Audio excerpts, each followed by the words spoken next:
getting that thing, Old man cough. It is old man cough, which is apparently not combined with old man strength. So my that yellow bracket that I printed broke. Yes. So then I had to because the yellow is more fragile, so I reprinted it in black. So now it does look aggressive. You might have to like get some electrical tape and just like of a contrasting color and just wrap it around it or something. It's really, it's cool though. I'm not saying it isn't cool, but don't let it ever leave the house. Oh, my kids haven't even seen it. I'll show it to you. It's like really cool. Scary as hell. It is scary. It is scary. But at the same time, it is the future. Let me show you this. It's the future. Oh, I know. It's crazy. Where's the other piece here? We are live, right? Yep. Good. Yeah, we're live. Where's the... This is the pre-show. Yeah, check this out. So this is 3D printed. This is the controller for a Vive. Yeah. Right. So there's two of them usually, right? Yep. Right. And here's the headset, right? Mm-hmm. And this has been a multi-month process. Larry Larson from Channel 9 hooked me up in this. I was going back and forth between Oculus and Vive. Okay. It's Vive. Holy crap. So if you look up here, you see... Yep, there's your camera tracking. Where is it here? Here's your head tracking camera, one of them. I'm trying to figure out how to move my finger here. Go back. Yeah, that's one right there. And then there's another one. Yeah, there's two, right? There. Yep, right? There, yep. So it turns out they're not cameras. They just are speckly dots of the infrared emitters, aren't they? Yeah. Just and then the camera is above your somewhere else. And what's funny is if you remember the Wii, the Wii put out two lights. Two. Yeah. And the camera was in the remote. And exactly. It just put out two lights. No different from the original Kinect, right? But this sprays is the room with infrared. Sprays the room with infrared. But it's just so interesting to go like the Wii proved the two, and it's like, okay, now let's do 1 million, and then and then these controllers and the helmet has these dimples on it. Yep. In known locations. Okay. And if it hits the dimple, it refracts differently. So therefore, where the thing is, and it's accurate. Like I know, I've seen it. It's accurate. I've seen it in the Microsoft Store. It's accurate, like that accurate. Yeah, it's crazy. Okay, so then you want to play like a shooter game, like a run around shooting thing, and you're sitting here with this weird controller, and it doesn't work. So it's like, I'm a gun, I'm a flashlight, and it's just you use it however, right? So people went on to Thingiverse or whatever, and they make these mounts. So this is 3D printed. I printed this yesterday. It's multiple pieces. God. So this is a piece, and I got some screws. You're getting pretty proficient at this printing stuff. Oh, I can print anything. So it's like a phaser, see? This is all the Dremel, right? Yeah, this is all the Dremel. This is very similar, reminiscent of the Wii controller mount things. Right, exactly. They had, right? So this is the thing. This is the thing I'm learning is that it's early. Like I would not recommend that you run out and get VR and the kids will have fun. Yeah. It's not even close. It's mods and people putting together random stuff. But this phaser looking Star Wars Next Generation thing. Yeah. You then take the other. This is one controller here. Yes. You take the other one and you stick it on the front like a flashlight. Oh, you've got two in there. Yes. That's so now look. So now there's your gun and there's your grenades or your flashlight or whatever. Goodness. Right. Okay. So then this is like, and then you're in your freaking. Your bedroom, just like shooting aliens. Things are crawling out of the walls, and it's pretty scary. I need to print it. Like I said, it's a weird looking frame, but I'm gonna try to print it in hot pink or something. But no, I'm not. The kids have not seen it. The kids will not be playing VR. It's not good for their brains. No. The thing I'm excited about is racing. Oh my goodness! Because I have the full seat at home, like a full racing chair with a brace and everything. Yeah, I have pedals and the steering wheel. I treated myself to that over the last 12 months, and I play Forza. But I've got like a huge TV downstairs. Right? It would be so much better for you. This would be perfect for you because you would you'd be like. But oh my God, if I could sit there in the car and like, that would be me. So for me, Project Score, I'm not going to do VR until it's part of a console. I just don't have the patience to do PC gaming. Get whatever the next Xbox. I just don't have patience for PC gaming. So it's all tweaks. Let me tell you, like I know that's why I don't have the patience. I've been messing with this thing, but the difference between sitting at your chair, Oculus style, and walking around your freaking room. Yeah. There's one for Doom 3. Like they I've seen. Have you seen Alien? Is it Alien Insurrection? Alien Isolation. Isolation. Yeah. So on with the Doom game, it's like you have to buy Doom, and then you get the open source thing that knows how to read the WAD file or whatever. And I was talking to another person who set it up, and they weren't even spending any time playing the game. Yeah. You'll just find yourself like on your hands and knees looking at textures on the floor. And you're like, look at that. You know what I mean? I was like, I was supposed to run into an elevator and push a button, and I was just like staring at the button on the elevator because it was interesting. All right. I'm just signing into the chat because I kind of forgot it was there. Oh, the chat. YouTube chat. Sorry. So I'm playing browser tag. Not to mention I'm on vacation. I'm actually back to, I've donated my Surface Pro 3 to my daughter. That was very smart. Oh, look at all the people in the chat. Yeah, so I'm back on the X1 Carbon. So this is a brand new build. So everything is new. So I have to sign into everything. The X1 Carbon 3rd gen? No, the 2nd gen. The one without the stupid touch keyboard at the top. Without the stupid touch keyboard? Yeah, I think it was the first. It was the first. That was the second one. Yeah, so it was the 2nd gen because the first Carbon didn't even have a touchscreen. Right. So it's the one that you and I both got at the same time, that everyone kind of got at the same time here at Mark. So it's 4 years old. Low res one. The low res. It's like screen. Right? 1600 by 900. 1600 by 900. Yeah. So it's 4 years old, but it's a brand new. I just set it all up again on Friday, and I'm doing this while I hold out and figure out what laptop I'm gonna buy next. I have actually bought another one, but I don't want to talk about it because it's a present for someone else. But it is the one that everyone is saying is the right one to get right now, but maybe I'll talk about it after Christmas. All right. And it was a really good price. So anyway, but I'm going to wait for a Surface Book 2 or the Kaby Lake quad cores to come out so that I can make a final decision about whether I want to get quad core or whether I want, whatever. So yep. You can see that Damien has his lower third on. I do not have my lower third on because I can't. For some reason, Hangouts won't let me OAuth into that. So the Hangouts saga continues. All right. Oh, and John is not here. John is not here. Yep. Bless him. Someone's saying no Surface Pro 4. No, I'm done with the Surface Pro form factor. Personally, I enjoyed it for a couple of years. I showed you mine. Did I show you this one on the last episode? The Surface Book. Yeah, look at this thing. This is a Surface Book with a laser cut, I think it's bamboo. It looks like bamboo. Case around it. This is made in Portland by a company called Toast. This is the most Portland thing in history. No, you got to put a bird on it. Actually, if I put a bird on it, that would be very. Look at that. Even laser cut on the buttons. That is crazy. It's gorgeous, and the best part is it still smells good. Was it easy to put on and make it all straight? It was extremely easy to put on. How I bought did it from you get Toast, it perfectly and it's straight? lovely. That's amazing. Well, I'm good at this stuff, right? I did it with my my Surface Book, my Surface Pro rather, where I put the vinyl on. Yeah, that's good. The decal thing on there. You do a lot of Lego stickers, it's a skill. It's a skill. Indeed. All right. So we have no community stuff. John is not here. But we have you. We have me. Yeah. So we've. I have a question. If you want to, go for it. We can start. So, did you see my blog post on getting ASP.NET Core 1.1 to work in Azure easily?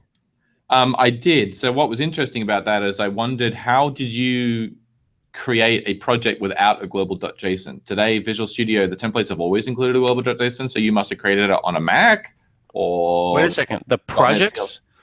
Yeah. If you do file new, I just went .NET New from the command line. That's not Visual Studio. So the .NET New templates don't create solutions because they're not Visual Studio tools, right? So they don't create solution level files like global.json. Today, we are reinvestigating that because of this very problem. Today, global.json is how you set the version of the SDK you want to use. And obviously, because we're making this massive breaking change by moving from Project.json to MS Build for the project system, if you don't use the right SDK, your project just won't work. So I just went into Visual Studio just now, and I said File, New Project. And I can actually share my screen and show you. And we can see here, if I zoom, does this zoom? No, it doesn't. That's not zooming? Nope. Unfortunately, it doesn't work on Hangouts. All right, let me try this. Zoom, it might work. So I just did this in Visual Studio, and I did get a global JSON, and I got a source folder by default. Yes. So this brings up kind of interesting architectural questions if you think about it, because I went to .NET new from the command line, because I like doing the command line, that there should be some kind of parity there. If I had done this, this would have just worked. Correct. Interesting. Okay. Yeah, I mean, so we try and obviously get as much parity between the various tooling as possible, but the truth is the experience that you get in Visual Studio is always going to be subtly tailored to the tool that you're using. And when you go to the command line, type .NET New, the assumption and the logical decision that we made, that we thought was logical, was that if you're at the command line, you type .NET New, you want the smallest possible set of files emitted that allow you to then compile the project to run it, in sort of keeping with the whole console-based or CLI-based minimal sort of project system. So you don't need any of those other things in order to go. Visual Studio obviously has other stuff, solution files and user files and all, the .vs folder and all these type of things. You just don't get any of that stuff with a CLI because you don't have all the features in the CLI. So there are some subtle differences. That's one of them. But because this one's a fairly glaring one, just because of the SDK breaking change that's coming along. And so, yeah, it was good that you did the blog post. But the behavior is basically that if you have multiple SDKs on the machine and you don't have a global JSON file that's relative to the project that sets the version of the SDK you want, the CLI will pick the latest SDK that it finds on the machine based on Semver. And so Preview 3, which is the one that was released with Visual Studio 2017 RC, which is the one that's based on MS Build, is a higher number than Preview 2, -1.1, Preview 2, whatever the project JSON ones are. So if you have Preview 3, it will take precedence over the Preview 2 one. So again, I will reiterate, if you are using .NET Core, only install Preview 3 or VS 2017 RC if you are willing to step into the world of an alpha toolset. Like we have said very publicly that while Visual Studio 2017 itself is labeled RC, the .NET Core tooling contained within is at alpha level, and we are rapidly iterating on that. And it is that big breaking change. It is the move from Project JSON to MS Build. Once you convert a project from Project JSON to MS Build, you can't go back. There is a migrate tool that takes you forward, which is very buggy right now, but you can't go back. Hopefully you use source control. Would you say that this is an important time to remind people of the whole current versus LTS thing? Because I don't want to different personalities out there, and I think but I don't want to conflate the tooling stuff with LTS versus current because they're different things. VS doesn't have LTS and current. I guess I was just trying to put it in the context of either worry about this every day and complain and recognize it's going to be rough, or every 3 or 4 months, drop in, pick up what is a reliable build, and go off and work happily. You know what I mean? But like, there's a spectrum, right? There's like the steak analogy that we use, and LTS and current is like the last two. They're both well done, right? They're just different grades of well done. We're talking about all the various phases well before that. Like the Preview 3 tooling is an alpha. And VS 2017 RC and the tooling contained within for .NET Core is an alpha. And so you just have to expect that if you're going to use that stuff, there's going to be a bit of pain. You can install them both side by side. There are some issues. You can work around those issues. So if you want to install VS 2017 RC on the same machine that has VS 2015 with update 3, you can do that. You can get .NET Core tooling to work correctly. You will need to change some things on your machine after you've installed VS 2017. Specifically, the thing that I had to change was it changes the version of .NET XE that's on your path. And so if you were on a 64-bit version of Windows, which the vast majority of people are, in VS 2015, when you installed the .NET Core tooling, we only installed the 64-bit SDK.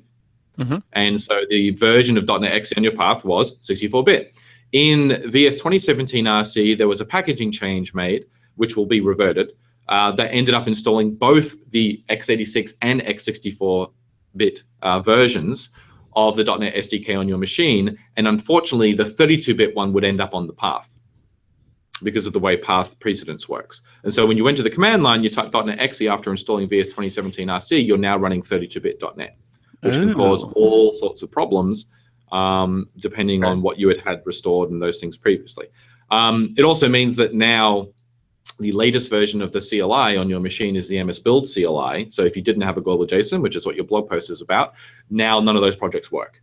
And so you need to, the thing I had to do was go back and fix my path so that the 64-bit .NET XE was on my path, not the 32-bit XE, and make sure that I have a global JSON in all the projects that I want to use that need to pin to a specific version of the SDK, which is, if you have both versions on your machine, you really need to do that because they're just not compatible. This will all get better, and this will all get resolved once the VS 2017 tooling RTMs. So the current plan of record, as I think I said last week, is that the .NET Core tooling based on MS Build will finish an RTM along with VS 2017. So we are working on that crazily right now to get that better. Yeah. So some people did express some trouble upgrading. So hopefully everything I just said about VS 2017 will make that a little clearer as to where we see that. If you're not ready for that type of experience, then please don't install it. All right, wait until we say, hey, the .NET Core tooling is at a certain level now in this build, and then go ahead and install that. Otherwise, just wait. With 1.1, we haven't. So there was a little confusion because we released 1.1 at the same time as we released the preview or the alpha of the MS Build-based tooling in VS 2017. Those two things are not related in any way. They are completely, as we like to say at Microsoft, orthogonal. And so the 1.1 is RTM. It's the current release, as you alluded to before. And if you want to get the latest features of .NET Core and ASP.NET Core, you want to use the 1.1 release. There are no templates for 1.1. 1.1 is a manual upgrade from 1.0. Basically, it involves you installing Will the it SDK. always be that way? Is that a good No, we are working on a VS experience. So as part of the VS 2017 work, there will be an experience during File New that will allow you to choose whether you want to target LTS or current, just like you can today where you choose the .NET Framework version during File New. There'll be a very similar thing. We're working on that right now. But today, if you're using VS 2015 and Project JSON and ASP.NET Core 1.0 and you want to go to 1.1, you have to manually, you basically download the SDK and you install the 1.1 SDK, which updates your runtime, updates the SDK on your machine. That's all fully compatible with VS 2015. And then in your projects, you go into the Project JSON, well, you go in the global JSON file, change the version in there to point to the new SDK version, then go to your Project JSON file and change all the versions in there from 1.0 to 1.1. And obviously, there are some of them a little more complicated because the tools are still preview, so they're 1.10-preview 4-final. And then the TFM that you're compiling for, so under frameworks, you change that from NetCore App 1.0 to NetCore App 1.1, and that moves your entire project to 1.1 then. Whether we will have a upgrade experience for this in the future is a little not really known yet. I mean, because people are expecting maybe migrate might. Yeah, migrate. It's difficult just because it's never as simple as just wherever you see this version, change it to this. Between versions, sometimes package names change. Sometimes we add additional packages. Sometimes things that were one package get split into multiple packages. And so it's not as straightforward, I just want to upgrade from one version to another, like it was with the .NET Framework, which was just a monolith that's part of the operating system. This is essentially a world where you have a framework, the .NET Core framework with a runtime in it. You have an SDK, which has its own version, which can target multiple frameworks. And then you have a set of packages, which are built on top of the framework, but ship ultimately via NuGet. And those things are all versioned via Semver independently according to their own trajectory. And so it's somewhat difficult to come up with a very easy migration story. Now, to put this in context, with MVC, we've had 5 versions, 6 if you include MVC on ASP.NET Core. There was never an upgrade story. We never shipped tools that allowed you to go from MVC 1 to 2 to 3 to 4 to 5, and obviously not to Core. That was always manual. And I'm not saying that was a great decision. I've seen projects where people have obviously moved the project from MVC3 to MVC4 because they have remnants of both in their project file. Because it was a little complicated to do. But it is something that we are thinking about, but we don't have an easy solution for. This is the world of packages. It's no different to if you're using Java with Maven, or if you're using Node with NPM, and you have your app framework is essentially a lot of packages. You have to update those. Now, the things that we are going to do is we're looking very heavily at meta packages for ASP.NET Core.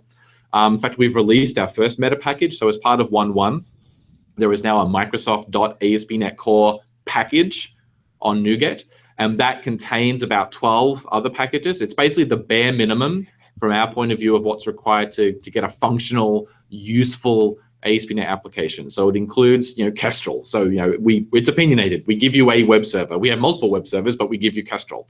We give you configuration, and we give you configuration from JSON files and environment variables and from the command line args. We give you the options system with configuration-based binding. We give you logging. We give you which logging providers? I think it's the console logger and the debug logger.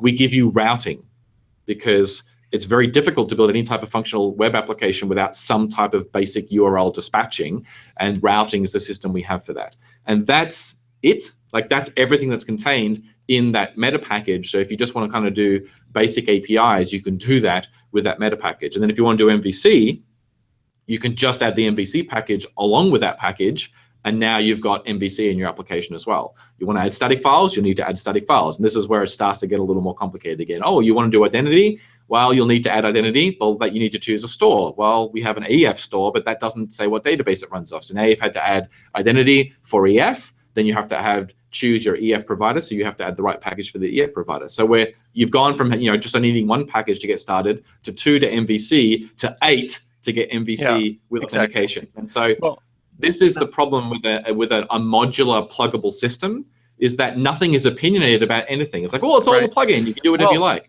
So we're trying to find that balance. You have that thing before we, if I recall, and correct me if I get the timeline wrong, but before we named it .NET Core, yes, you had a service where you'd have in your startup.cs, you'd go add MVC. That was an option, and that'd be all the MVC stuff, or add MVC Core. We have both of those, yes. And add MVC. But what I'm saying is that when we then named it .NET Core, the function add MVC Core became that's a stupid function name. No, we actually the MVC Core function, I think, was added after the rename. Okay, that makes it even worse. We couldn't come up with a better name. Light. Anyway, that's a terrible name. It's Diet. That's not what it is. That's the problem. Okay. The point is, though, that we overloaded the word core. That said, I totally get it. That said, it was like, like good, better, best. You know what I mean? Or small, medium, large. Or light and like MVC 0. Right. But the point is that there was like a I want the quick on the metal one. It's almost like I want raw node, I want Express, or I want Rails. With all of the prescription that's that's in there, and it feels like a good, better, best. Levels 1, 2, 3. I think no more than that would have value. Yeah, and that's easy to do when you look at it in isolation at something like MVC. When you expand it to something like EF and caching, distributed caching, and identity and authentication, and the ultimate database provider, all those things, or 3 of them, are pluggable. So you can't just say, like, we can build a meta package that is super opinionated and says this gives you MVC with identity using EF based on SQL Server, blah, blah, blah. We can just like tick all the boxes and leave you no choices. But that's not a package, that's a template. And we are trying to avoid shipping templates as NuGet packages, super opinionated combinations of things, because the cliff you fall off, because if you choose that package, it looks simple, right? And then you go, well, I don't want to use SQL Server because I'm not running on Windows. I'm running on Linux. I need to use SQLite. Well, you can't use the meta package anymore. Now you have to pull it all apart and decide which of those bits that you really needed. And so that's not a nice sort of grow up curve or customization curve. And it's something we've always been accused of when we design frameworks, is that this really happy 80% path. But if you just take one step off the path, the entire image kind of falls apart and you're left with a bunch of pieces that you have to reassemble again. And we're trying really hard to avoid that. But the truth is, it's kind of hard. It is difficult to do that, given the way, if you want to have flexibility and composability, and you want simple, small amounts of pieces that you put together to get what you want, those two things are in constant tension, absolute constant tension. And so we're trying to find that nice middle ground. Maybe I just need to swallow my opinion on this, and we just need to ship, opinionated combinations of packages as meta packages and say, hey, if you want ASP.NET Core .typical as a package, and that gives you like the opinionated, I'm on Windows with SQL Server, that's what you use. And then we have a different flavor that's for people who are on Linux, and we have a different meta package. Maybe that's the way to go.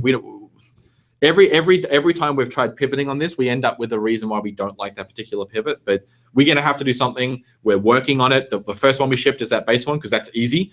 That one's kind of like the base of a concentric circle. Yeah, if you don't want to use Kestrel, you want to use Web Listener, then we bring Kestrel along for the ride. But you can add Web Listener and just reconfigure it. And yes, you'll take the Kestrel binary with you, but we're sorry about that. That's the problem. Like, even down to the web server. The web server is pluggable. And so we have to be opinionated if you just want to have one package to get going. So we have to make some trade-offs. And people are saying, yeah, that it'd be nice if the community could do that and put together different opinions on choices. They absolutely could. And I would expect the community to do that. In fact, they've always done that. The challenge there becomes, what do you put in Visual Studio? Because we are very, and we've talked about this on the show before, is we're very, very conservative about the choices that we present to customers in the file new dialog. We don't want to overwhelm customers with choice. We don't want file new. There are 20 different templates to choose from. It makes ASP.NET Core look complicated.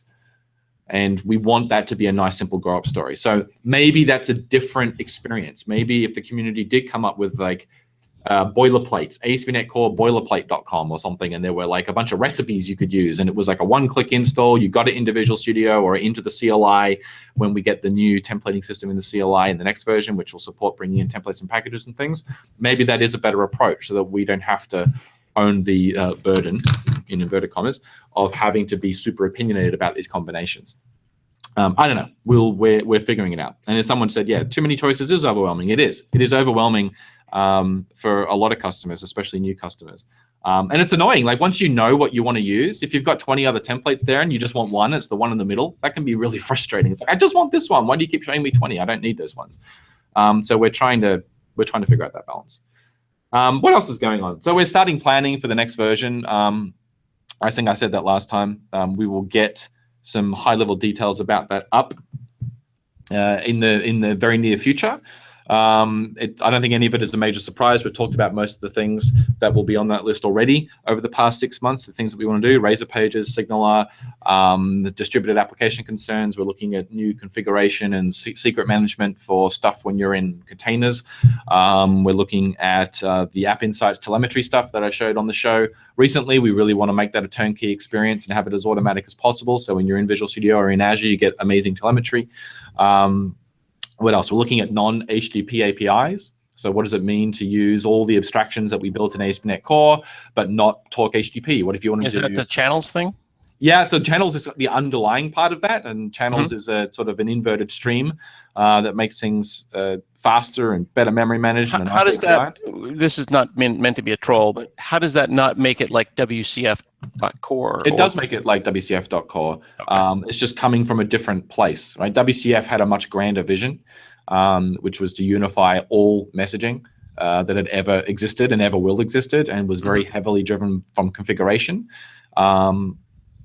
And it was obviously in the BCL, whereas we're starting from all the work that we did in ASP.NET Core, and not just like ASP.NET Core like MVC, but like the app model, like a host builder, where you start up a host builder. You say, I want to use this web server, I want to use this DI, I want to use this configuration. Now start the host, please. The server starts, and your startup class runs, where you configure the pipeline, you configure your container, and that sort of, and then the application runs. So that model, that console-based application hosting model, which admittedly WCF had as well, is the model that we would use, but we need to extend it to different server types. Today, we only understand HTTP servers. Our contract is very, very heavily based on HTTP. This is about extending that hosting model to supporting more than HTTP. So if we want to do gRPC, which is HTTP2 combined with protobuf, which is very popular in the Go community for doing microservice to microservice communication.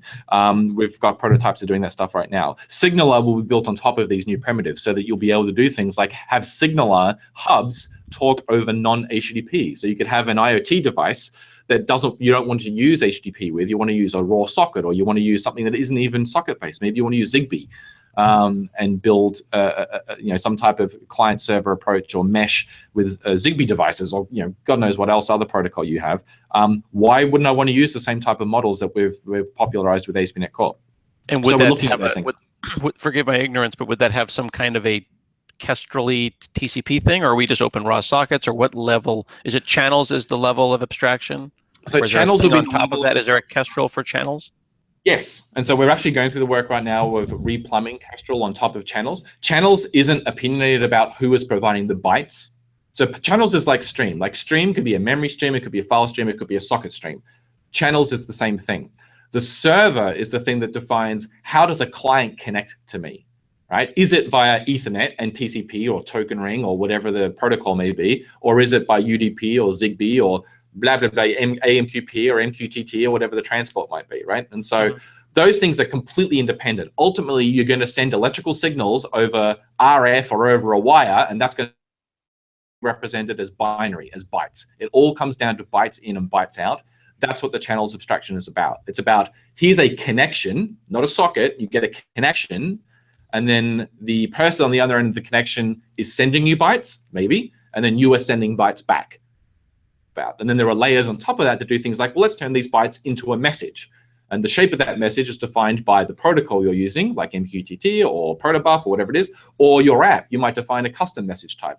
Now, so that does sound a lot like WCF. And when we've spoken to customers who use WCF, one of the largest or most important things to them was the strongly typed messaging paradigms. So the ability to have an interface that represents a contract, and that's the server, and then the client has a contract, and you can plug in different bindings and things. Those things are universal. Like, that wasn't unique to WCF. Hundreds of systems had done that before, and obviously the new system that we're building will do something very similar. It'll just be built on a fundamentally different platform foundation, and we'll use a lot of the same application patterns that we invented or adopted for ASP.NET Core.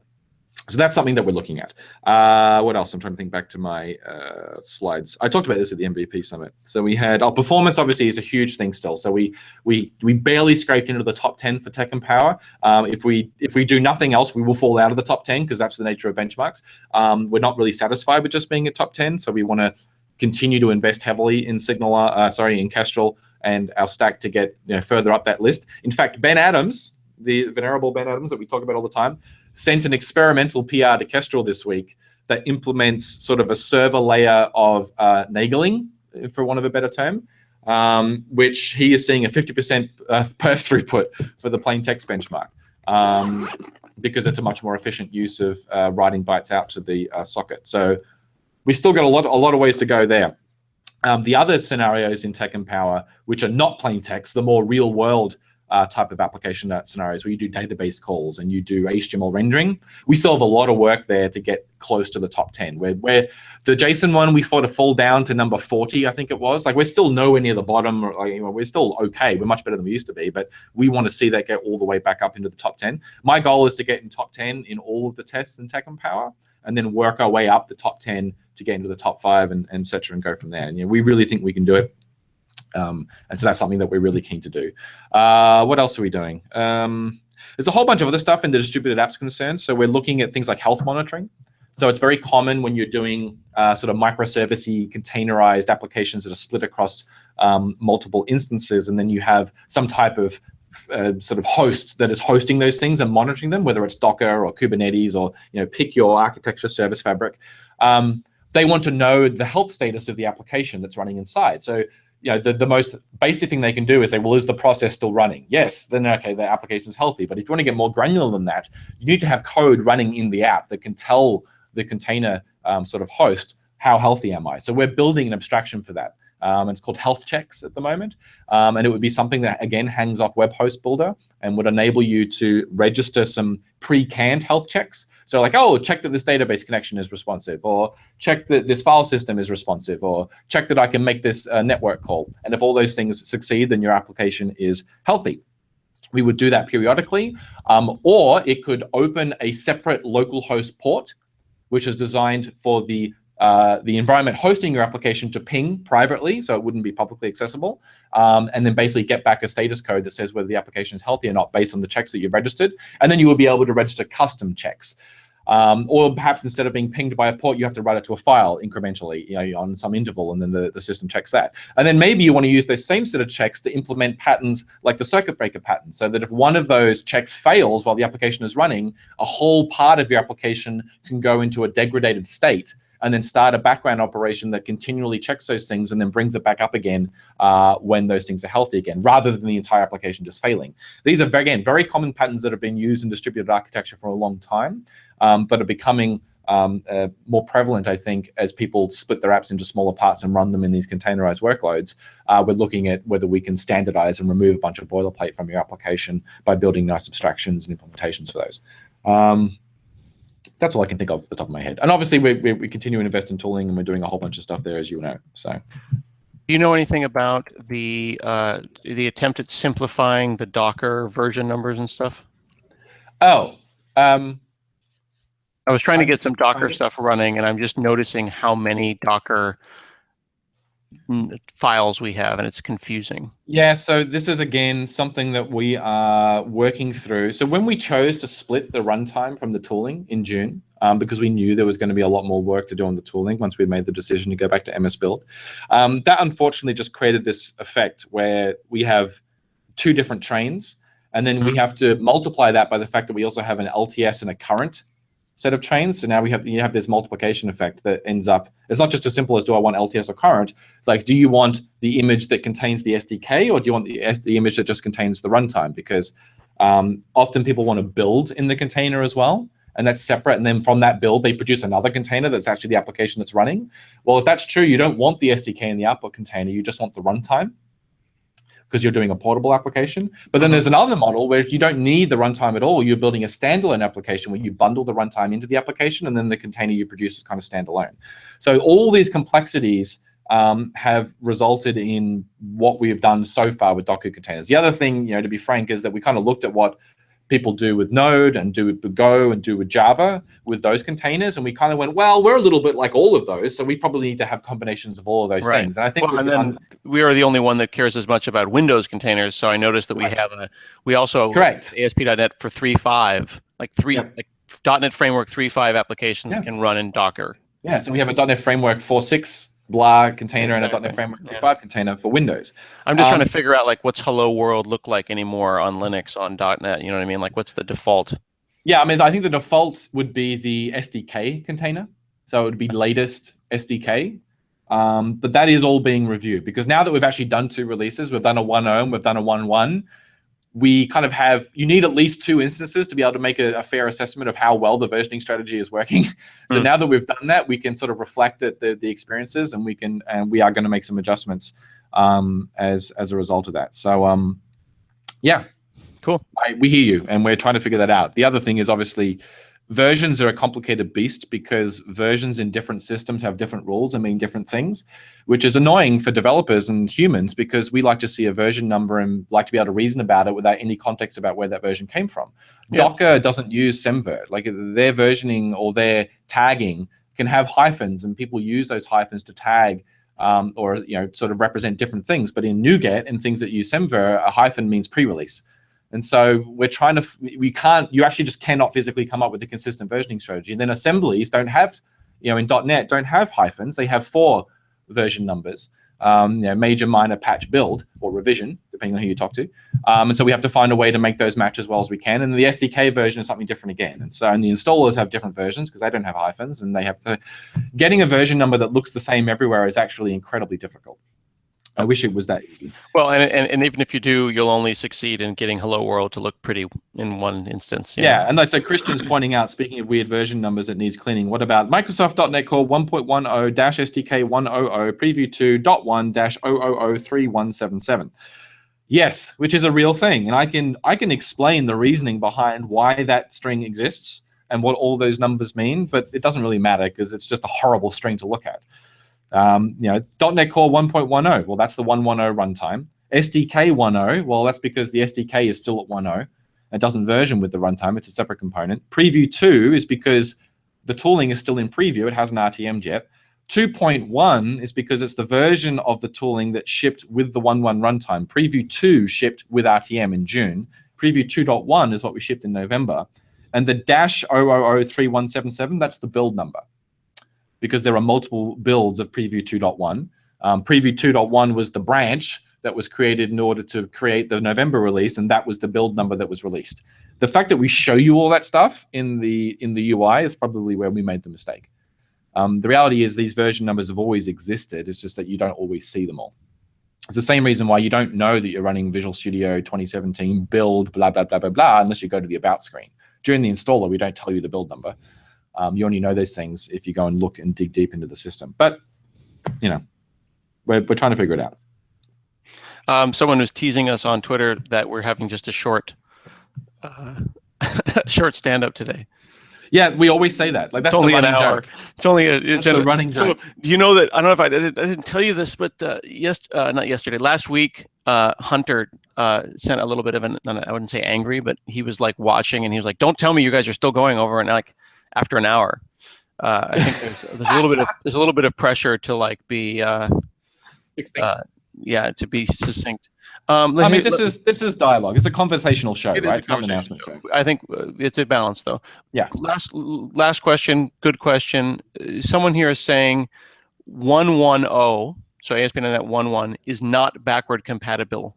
Why? Got lots of 1.0 libraries. What might they mean by that? I don't know. The intent is to break stuff. The intent is that with minor releases, so from 1.0 to 1.1 of any package or component thereof, shouldn't break stuff. Like, that's generally, I mean, we reserve the right to obviously make hard calls when we have to, but the support decisions, the support matrix for the .NET Core is that you can't mix current components with LTS components.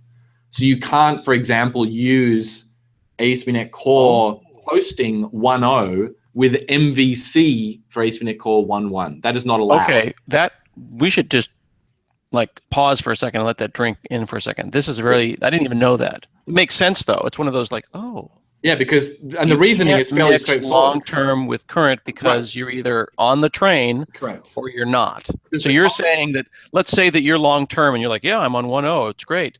Ooh, but that 1.1 thing is really attractive. I just want that one thing. Can't do that. Because the combinatorial effects of support, if we were to try and support that, are just astronomical. Because we literally ship hundreds of components.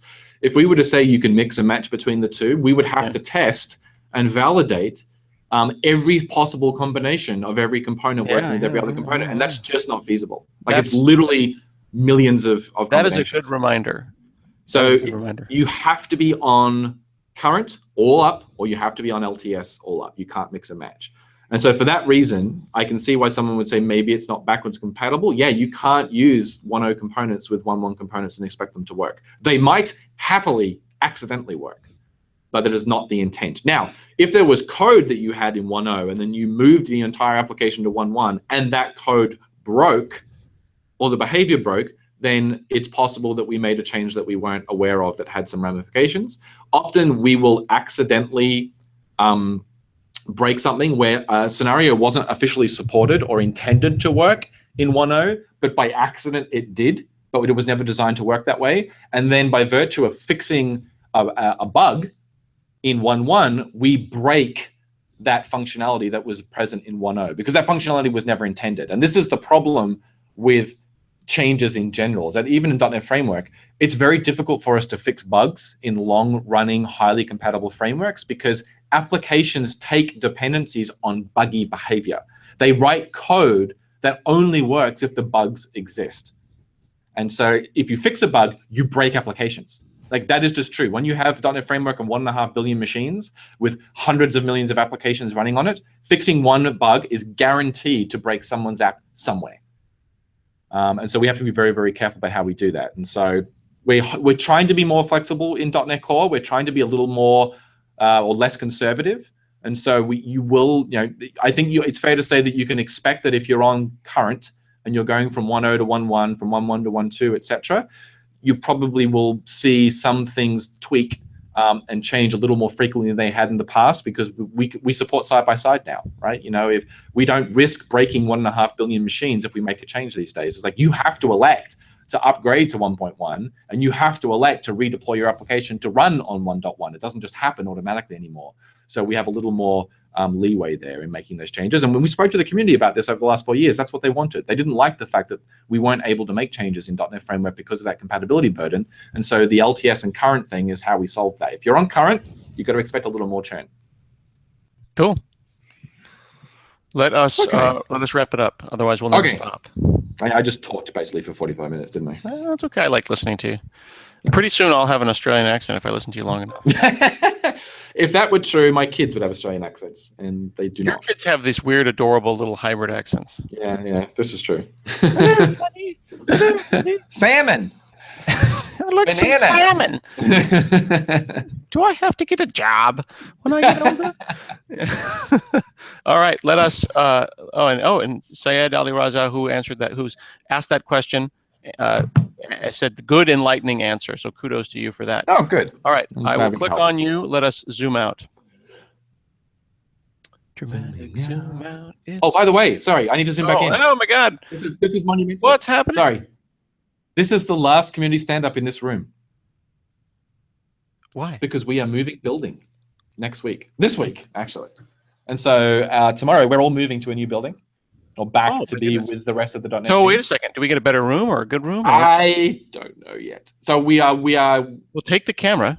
Oh yeah, I'm going to take the stuff with us, but I actually don't know what room I'll be set up in next week when we do this. And so I just want everyone like this to reflect. We've been in this room for a couple of years now, and this is the last Zoom out you'll ever see with this backdrop. Maybe I'll have some totally different backdrop next week. So yeah, but it's been fun. All right, zooming out. The final zoom out. Bye bye, building 44.